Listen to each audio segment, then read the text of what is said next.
আমি শুধু অ্যাডভাইজারি ওপিনিয়নের কপিটা আমার কাছে আছে। এই অ্যাডভাইজারি ওপিনিয়নের এই কপির মধ্যে কোনো আইনজীবীর নাম তো দেখি না, শুধু আছে বাংলাদেশের অ্যাটর্নি জেনারেল, আর কেউ নাই।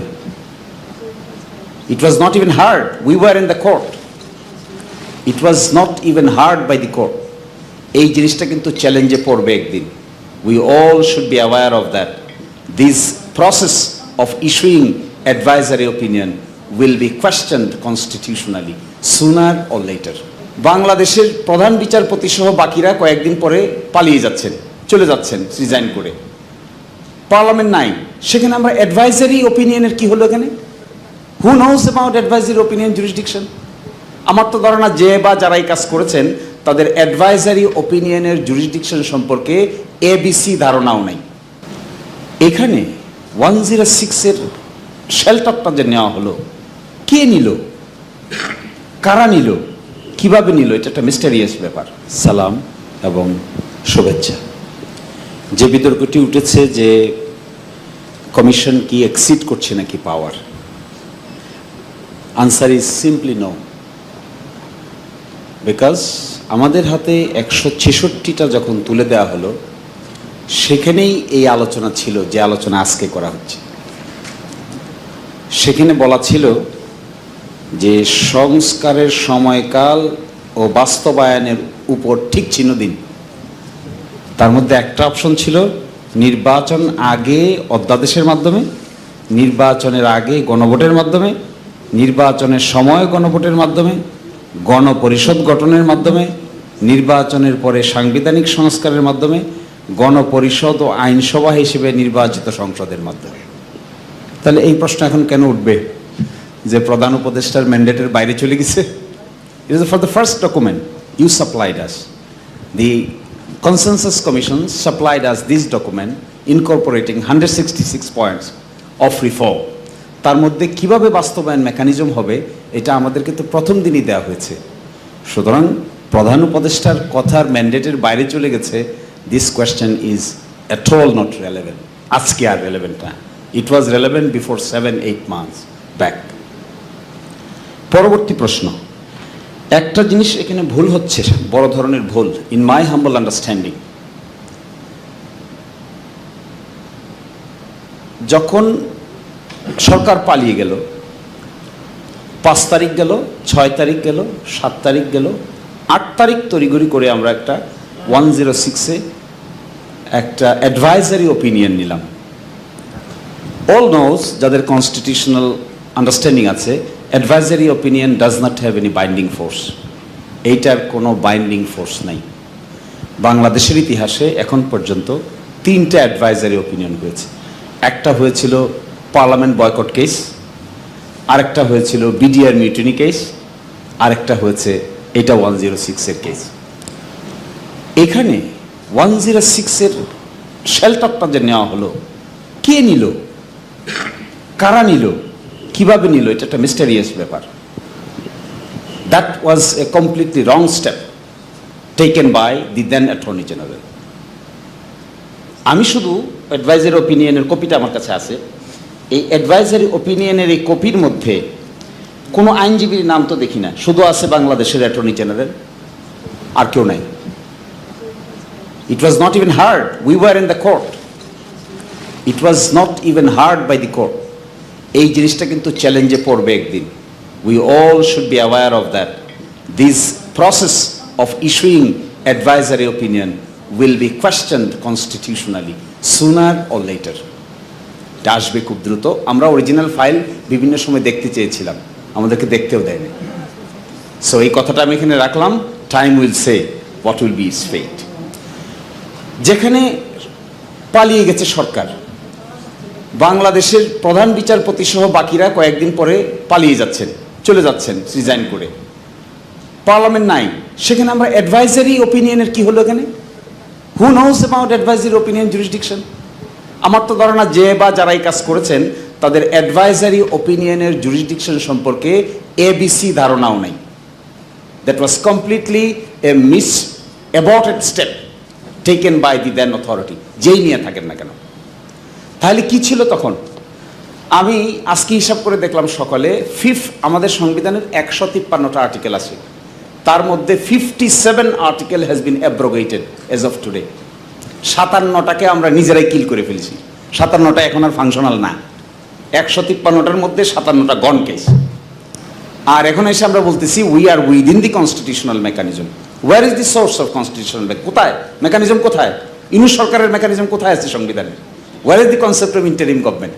ফর আর্গুমেন্টস সেক, যেটা ধরাও হয় 106-এ সুপ্রিম কোর্ট দিয়েছে, can the Supreme Court create an extra constitutional measure by taking shelter to article 106? Answer is no, they cannot take. Supreme Court 106-এর শেল্টার নিয়ে এক্সট্রা কনস্টিটিউশনাল মেজার আবিষ্কার করতে পারবে না। Never ever possible. Indian Supreme জুরিসডিকশনে advisory opinion এখন পর্যন্ত 26 বার এক্সারসাইজ হয়েছে। ইন্ডিয়ান সুপ্রিম কোর্টে হয়েছে, পাকিস্তানে হয়েছে, আমাদের দেশে 3 বার হয়েছে। কোথাও কেউ দেখাতে পারবে না যেখানে অ্যাডভাইজারি অপিনিয়নের শেল্টার নিয়ে এক্সট্রা কনস্টিটিউশনাল মেজারকে কনস্টিটিউশনাল বলা হচ্ছে। Nobody can show this. Abruptly করলে এরকম হয় আর কি, হঠাৎ করলে এরকম হয়, না বুঝে করলে এরকম হয়। বুঝতে না পারলে বোঝার লোকদের সঙ্গে আলাপ আলোচনা তো করতে হবে না। That was a wrong step taken by, serious wrong step. এখন এসে আমরা আর্গুমেন্ট করছি যে আমরা উইদিন কনস্টিটিউশন আছি। কিভাবে উইদিন কনস্টিটিউশন আছি? কি করে আমরা এখানে এই আমরা 31 পলিটিক্যাল পার্টি বিষয়ে আলোচনা করছি, সংবিধানের কোন কোন ধারা অনুচ্ছেদ সংশোধন করা যাবে না যাবে? কোথায় পেলাম এই ক্ষমতা? Who gave us the power? আমরা এখানে আলোচনা করলে কি লাভ হবে? Where is the parliament? Is this the constituent power? আমাদের কনস্টিটিউয়েন্ট পাওয়ার আছে, পিপলের ম্যান্ডেট আছে। এভাবে যদি হিসাব করেন, যখন সংবিধান এভাবে অ্যাব্রোগেট হয়ে গেছে তখন একটা জিনিস শুধু বকেয়া ছিল, যার উপর আমরা দাঁড়িয়ে আছি। এই বকেয়া পার্টটার নাম হলো Solomon expression of the will of the people. এই পার্টটুকু শুধু বাকি আছে। যখন সংবিধানের সব অনুচ্ছেদ অ্যাব্রোগেটেড হয়ে যায়, 7 সবসময় বহাল থাকে। এই 7টাই হলো জনগণের ইচ্ছার চরম বহিঃপ্রকাশ। এই জন্যই আমরা এখানে, এই জন্যই সরকার। এছাড়া আর কোনো ফাউন্ডেশন যে যাই দিতে চাইবেন তারা কেউ কোনো লিগ্যাল আর্গুমেন্ট করতে পারবেন না। তারা সবাই করবেন হলো আমি যদি এই আর্গুমেন্ট করে আমি বলবো, ক্ষমতার জোরে বলতে পারবো, শক্তির জোরে বলতে পারবো, নানান কারণে আমি বলতে পারবো, কিন্তু there is no such foundation. আমরা যে বলছি ফেব্রুয়ারিতে নির্বাচন হবে, under what law? Where is the law? Under what law the election will take place? Where is the law? Who can say this is the law? কে বলতে পারে কোথায় আইন আছে? আমাদের 106-এর অ্যাডভাইজারি অপিনিয়নটা বাংলায় দেওয়া দেখবেন, 12-14 লাইন। একটা বার তো বলা নাই ইন্টারিম গভর্নমেন্টের পিরিয়ড কতদিন হবে, how long this government will continue. There is no such mechanism. এত কিছুর পরে আমরা বলছি যেখানে পার্লামেন্ট মানে গভর্নমেন্ট সিস্টেম নাই, প্রেসিডেন্ট সিস্টেম নাই, পার্লামেন্ট নাই, আমরা বলছি উই আর নাকি within the constitution. This understanding is my humble view is a serious misunderstanding of the constitutional jurisprudence, also the political jurisprudence. এখন এখান থেকে রাস্তা হলো দুটা। একটা রাস্তা হলো, যদি আমরা মনে করি যে কনস্টিটিউয়েন্ট পাওয়ার আমাদের নাই, অ্যামেন্ডমেন্ট পাওয়ারের বলে আমরা অ্যামেন্ড করতে যাই, যা কিছু হয়েছে আমি can tell you by assurance, 8th amendment case, 7th amendment case, 16th amendment case, Masdar Hossain case, তারপরে সর্বশেষ এখন আলোচনা হচ্ছে 13 অ্যামেন্ডমেন্ট কেস, রিভিউ আসছে। সবগুলোতে consistently basic structure of the constitution cannot be changed by way of amendment. Only by applying the constituent power basic structure can be changed. আমরা তো এখানে এগ্রি করতেছি দ্বিকক্ষ বিশিষ্ট পার্লামেন্ট হবে। আমাদের তো unitary parliament, it's a basic structure. You cannot change it, we cannot change it. এই আর্গুমেন্টে হয়েছিল 8th অ্যামেন্ডমেন্ট কেসে। 8th অ্যামেন্ডমেন্ট কেসে বলা হয়েছিল হাইকোর্ট ডিভিশনকে নিয়ে যাওয়া হয়েছে ঢাকার বাইরে, unitary character of the state has been destroyed. That's why 8th amendment has been declared unconstitutional. Again সব হাইকোর্টে এসে একসাথে। এখন যে আমরা একটা পার্লামেন্টকে দুটো বানাতে চাই, উচ্চকক্ষ নিম্নকক্ষ, এগ্রি করে ফেলেছি। এটা তো we are destroying the basic structure. পার্লামেন্টের বেসিক স্ট্রাকচারকে ডেস্ট্রয় করে দিচ্ছি, আরেকটা জায়গায় ডেস্ট্রয় করে দিচ্ছি। সিরিয়াসলি আমরা বলতেছি আবার আমরা হাইকোর্টকে বিভাগীয় লেভেলে ফিরে পাঠাবো। এই ব্যাপারে তো সুপ্রিম কোর্টের রায় হয়ে গেছে, এই ব্যাপারে তো 8th অ্যামেন্ডমেন্টের রায় হয়ে গেছে। কনস্টিটিউশন অ্যামেন্ডমেন্ট করা হয়েছে তো আর্টিকেল 100, আর্টিকেল 100 তো আবার নতুন করে রিভাইভ করে গেছে। এখন আমরা আবার বলতেছি আবার যাবো সেখানে। এটাও তো ডেস্ট্রয়িং দ্য বেসিক স্ট্রাকচার। এখন বেসিক স্ট্রাকচার ডেস্ট্রয় করে ফেলতে চাচ্ছি, কিন্তু আবার কনস্টিটিউয়েন্ট পাওয়ার অ্যাপ্লাই করতে চাই না, অ্যামেন্ডিং পাওয়ার করতে চাই, একটাও টিকবে না। আমি আপনাদেরকে ফর গড সেক বলতে পারি, যেদিন আপনাদের যাদের বয়স হয়ে গেছে থাকবেন না, আমাদের যাদের মধ্য বয়স হয়ে গেছে আমরা থাকবো না, আর যারা এই রিভলিউশন ঘটাইছে তারাও সেদিন হয়তো মধ্য বয়সী থাকবে, সব কিছু উল্টে যাবে কনস্টিটিউশনাল জুরিসপ্রুডেন্স নিউ সার্কামস্টেন্সেসে, যদি না কনস্টিটিউয়েন্ট পাওয়ার অ্যাপ্লাই করার অপরচুনিটি বের করা না হয়। এই জন্য আমরা যে কথা বলছি, আমরা বলছি এখন হওয়া উচিত, আমাদের লজ্জা লাগতে পারে, আমরা কিন্তু কেউ সংবিধান সাসপেন্ড করার কথা বলছি না ইন ইটস টোটালিটি, এটা মিথ্যা, এটা ভুল ধারণা। আমরা যে প্রপোজাল দিচ্ছি সেই প্রপোজালে আমরা বলছি যে we do not want to suspend the constitution in its entirety. Then what we want what mister Shaheed president Zia Rahman did, আমরা এটা চাই। আমরা বলছি যে সমস্ত ব্যাপারে আমরা একমত হলাম, এই চার্টারে আমরা এটা বলবো যে এই সমস্ত ব্যাপারে সংবিধানের যে অংশগুলোর সঙ্গে সাংঘর্ষিক হবে, এই সাংঘর্ষিকের মধ্যে আমরা একমত হলাম বিষয়গুলো প্রাধান্য পাবে।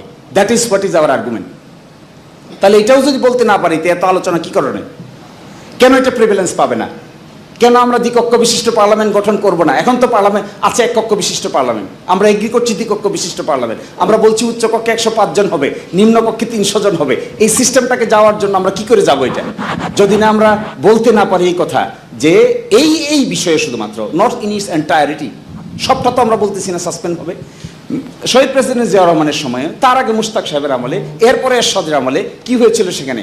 কনস্টিটিউশন ওয়ার্ডার নম্বর, দি প্রক্লেমেশন ওয়ার্ডার নম্বর 1 1977, এর মাধ্যমে বাংলাদেশের সংবিধানে আমূল পরিবর্তন আনা হয়, যাকে আমরা absolute faith and trust in the almighty Allah দেখছি, socialism meaning economic and social justice দেখেছি, এগুলো সবই কিন্তু প্রক্লেমেশন নম্বর 1 1977। সংবিধান তো পরিবর্তন করা হয়েছে প্রক্লেমেশন দিয়ে। আমি আপনার একটু সময়ের দিকে মনোযোগ দিতে বলবো, আমি বুঝতে পারছি আপনার আর্গুমেন্টটা। না, আপনি শেষ করুন, আমি এক্ষুনি আপনাকে if you could wrap it up quickly আর কি। ফলে এই জাস্টিফিকেশনটা আমি কেন দিচ্ছি, কারণ many of the arguments are being not in the right track. ফলে এখানে মার্শাল ল প্রক্লেমেশন দিয়ে যদি সাংবিধানিক পরিবর্তন করা যায়, গণ অভ্যুত্থানের পরে কেন স্পেশাল কনস্টিটিউশনাল আদেশ অথবা প্রক্লেমেশন দিয়ে certain provision of the constitution কেন সুপ্রিমেসি দেওয়া যাবে না? মার্শাল ল কি বেশি পাওয়ারফুল, নাকি গণ অভ্যুত্থান বেশি পাওয়ারফুল? মিলিটারি রুল কি বেশি ক্ষমতাধর, নাকি আমাদের গণ অভ্যুত্থানের ক্ষমতা বেশি? In my humble understanding, this mass movement is much more powerful than any other military law. ফলে যে আর্গুমেন্ট করা হচ্ছে যে এই ডিক্রি জারি করতে গেলে লাগবে হলো military chief, no, people will declare it on behalf of the people, who will declare, 2-3 authorities will declare it. এই কথা বলবে, এই বিষয়গুলো প্রাধান্য থাকবে। নতুন ইলেকশন হবে, এইখানেই বলা থাকতে হবে যে ইলেকশন কবে হবে, এখানেই বলা থাকতে হবে রেফারেন্ডাম কিভাবে হবে। যদি এই ডকুমেন্ট তৈরি করা না যায়, তাহলে ভ্যাকুয়াম রেখে যে আমরা অগ্রসর হচ্ছি, এই ভ্যাকুয়ামের জবাব আমরা কেউই দিতে পারবো না, কোনোদিনই দিতে পারবো না। আমরা ছোট পলিটিক্যাল পার্টি হই, বড় পলিটিক্যাল পার্টি হই, মাঝারি পলিটিক্যাল পার্টি হই, আর ওই আন্দোলনকারী ছাত্ররাই হোক, সবাই will be under A serious risk. এই প্রেক্ষাপটে আমরা বলেছি এইরকম একটা দিতে হবে প্রভিন্সিয়াল কনস্টিটিউশনাল আদেশ, ওই অনুচ্ছেদগুলো সম্পর্কে, সব অনুচ্ছেদগুলো সম্পর্কে নয়। এরপরে পার্লামেন্ট নির্বাচন হবে, পার্লামেন্ট গঠিত হবে, সেই পার্লামেন্টে অ্যাপ্রুভ হবে, আর যদি এটাকে আরও সিলগালা করতে হয় তখন একটা রেফারেন্ডাম দিয়ে এটা অ্যাপ্রুভ করে দেওয়া যেতে পারে, যেমনটি শহীদ প্রেসিডেন্ট জিয়াউর রহমানও করেছিলেন, রেফারেন্ডামের আয়োজন করেছিলেন, ওনার কনফিডেন্স নিয়েছিলেন। তারপরে প্রেসিডেন্সিয়াল ইলেকশন হয়েছে, বিএনপি গঠিত হয়েছে, বিএনপি গঠিত হওয়ার পরে পঞ্চম সংশোধনী বিল পাশ হয়েছে, মার্শাল ল উড্র হয়েছে, বাংলাদেশ নতুন করে যাত্রা শুরু করেছে। We can follow this example. Thank you.